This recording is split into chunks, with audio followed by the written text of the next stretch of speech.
officially confirmed as of today that Apocalypse is coming, and they actually give some more further details in terms of what to expect. So as you guys can see, this has definitely been one of the more hyped updates because they've clues along the way in terms of whether or not, you know, he is coming, and finally it's confirmed today. And the breakdown of like how you're actually going to be able to recruit these legendary 4 horsemen through a value such as a quest. So it's actually going to be done through a new event mode. A lot of players are speculating that it's actually going to be legendary characters in the game already existing, but yeah, it looks like we're not even sure who they are yet, but we're going to be able to engage in a new game mode that's called the Scourge Events. As you can see, players will embark on a challenge to clear 10 sequential connected nodes called a run, and this is going to be interesting because it's similar to Dark Dimension. So I'm almost wondering if this is going to be, you know, the new Dark Dimension, that we're actually going to be able to customize our challenges by selecting a level from 1 to 10. So the lower difficulty allows players to use a broader range, as a higher level actually reduces that. So it's going to be limited based on the narrow character traits that can be used. As you can see, you know, we're definitely going to be needing web warriors and dark hunters. So already right from the beginning, they're giving us the heads up that we're going to need to invest in the new team being Voodoo, Morbius, Ghost Rider, now Elsa. They're all going to get some more love, right? But for sure, I like the transparency. I like the fact they've already kind of commented in terms of which traits we're going to need. And once again, now the web warriors are going to get some much love again. They're already a staple right now in the Doom 2 raids for myself, but just to get that further affirmation here that they're going to be invested even more, and their value is definitely going to go up now as a result of that.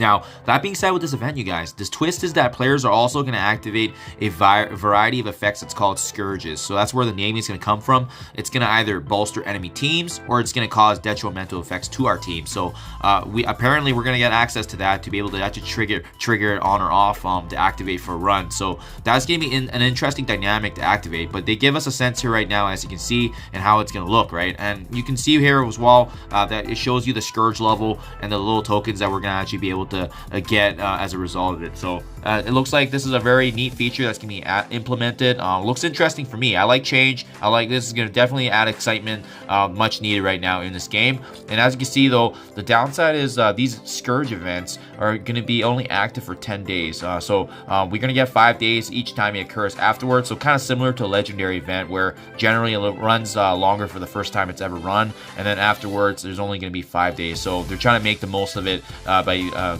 counting in the beginning. This is just a reference picture here, but you can see given set number of points, and then that's going to actually get ranked in. But at any point, we also have the option of actually starting over, so keep that in mind as well. So it'll be very interesting. It's almost kind of it has a better functionality than Dark Dimension, because once you start that process in Dark Dimension, the only way you can actually turn that off is if you actually reach out to customer service for them to reset. So that'll be definitely interesting. But you can see here, even resetting or completing a run, it's not actually going to ask us to wait the 24 hours. So that's a little different. That's definitely, in my opinion, better because we can actually have a little bit more control here. We still don't know who the horsemen are actually, but you can see here there's going to be some additional information being released to us. But these 4 events are going to be those Scourge events, and they're going to be released over the course of 2022. So ideally, Apocalypse probably won't be in play until next year at least, but they're giving us the story here.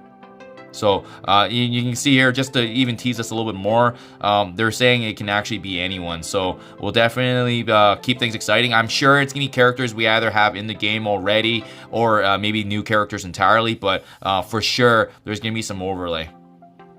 Otherwise, you guys, there's also a new PvP mode that's coming. So you can see they already actually mentioned here that there is actually going to be a brand new tournament style game, and it's called the Cosmic Crucible. So it's on track. It's actually in development, and they've actually been testing it. So we're gonna actually be able to actually see this coming into play here. But it looks pretty interesting. You know, we can get a screenshot here. It looks pretty cool. I like the setting they're in, and in terms of how it's gonna be looking. But you can see here some additional details. They're gonna be grouped into an 8-person bracket. It's gonna be like a Swiss style tournament. So players are matched against each other every round, and then they have 6 defense teams, as well as being able to attack the defenses of the opponent. So it's like tournament style we saw before, but it's gonna be interesting because it's gonna add another layer of PvP, and as well as being able to build your roster wider and making sure that you actually have a lot of different teams that can actually be adaptable to different situations, right? And how it's gonna work is it's gonna ultimately be tied to victory points. The players that actually initiate shade, the fewest number of attacks wins. So that means the more efficient you are, the more likely you're actually going to win. But as well, and you can see that rewards will then be ultimately based on your division, the higher division placement, and then the reward. So ideally, I think this is going to be a good way to get teal gear. It's probably going to be factored in. We got some new costumes coming, as you can see here, with Moon Knight, Storm, Black Bolt. So they were able to release a little bit of some screenshots here for us. I really like the Black Bolt one. Look at that. You know, he definitely needs a skin change just because we've seen him so much now, but that looks really cool. Gives that more medieval look. I really like that. I've always been a big fan of the Avengers Tower, so I'm glad they're just continuing furthering improving that process. And you know, anytime that comes out, we get some swag and some actual rewards that we can fully utilize, right? So I definitely do appreciate that. And otherwise, one of the biggest feedback points from players in 2021 was actually, you know, the 6 red and the 7 red star orbs. So it looks like they're actually factoring that in. They're actually going to be finally now removing all minions from those orbs. And you know what? It's about darn time, because, you know, those orbs are so highly coveted that you think that, you know, that would reduce our chances of actually getting a really good character, right? But now ultimately it's finally factored in. So glad to see that they've listened to that. But that's not to say there's still a lot of issues in the game that they still need to review, right? It's including, you know, releasing more material for us to actually be able to get into Dark Dimension 5. But you can see here, there's a couple of changes they did note as well. They got some finders offers for superior mini uniques in the power cores. They're going to be making adjustments in the Doom campaign. So mini uniques can now be found on 2 campaign nodes, which they're adding. And as well, they're going to be adding a teal, orange, and purple in the RTA Battle Pass. So that's going to be good for us that are playing. And as well, they're implementing additional ways to earn teal gear. So that's going to be something to keep an eye out for. The other quality of life improvement here is actually going to be the event campaign. I like event campaigns because they are definitely one of the best ways to actually unlock free-to-play characters, especially if you don't want to spend the game. All you really need is to use the power cores that you've built up over time. However, it looks like they're actually adding another difficulty here, and it's getting reworked. As you can see here, they are actually adding something that's beyond the hard mission.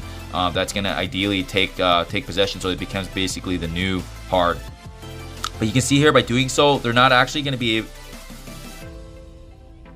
You can see that by doing so, they're actually condensing the medium and easy into the new easy. So we're still going to see 3 modes. It's just that the hard will become even harder, and then easy and medium will actually be merged together. So I mean, I'm a fan of it, so as long as the rewards are better and they're actually adding more for us. But again, I feel like some players that are already having a hard time going through it will not like this change. But so as long as you're playing the game and you guys are doing your daily objectives and making sure that you're staying on top of which traits are going to be used, you guys, I do find that this aspect, these events are generally pretty free to play friendly. So I do encourage you guys to stay on top of that. Make sure you're aware of, you know, which traits are going to be available. They're also adding a quick alliance option now to actually be able to allow you to access alliance management and donation screens while having to load the Hell Carrier. So that's pretty nice. I do hate that loading time, so it's going to be more streamlined.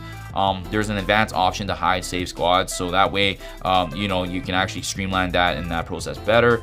And now there's also going to be an auto battle that will trigger on if raid battlers are left idle for a significant fraction of time. So I'm a big fan of this because there are definitely times where I automatically hit the raid and I forget to hit auto, and you end up having a defeat and kind of a wasted attempt, right? So that's going to be definitely nice to know for sure. But yeah, these are just a couple of the changes here that we noted in summary. I'm glad they actually listened, but still a lot of things to be mindful of. They got a summary video. I do encourage you guys to check out the Apocalypse video. I really like that clip footage there. But brief update on the blog, you guys. Lots of exciting changes to come. Lots to work on for sure. But you know, let's keep an eye out for these guys and keep hoping that, you know, the game continually improves for the better, as there is looking to be some exciting gameplay coming. Thank you guys. Do appreciate you checking my videos, and as always, I'll see you guys in the next one.